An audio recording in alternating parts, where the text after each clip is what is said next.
sustraietatik elikatuko da enborra, kulturak herria elikatuko duen bezala.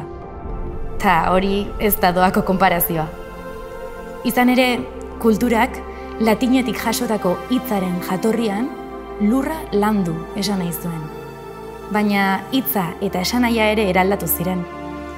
Zerbaiten sustraien bila aritzea, zerbaiten zergatiaren bila aritzea da. Zer da horren sustraia?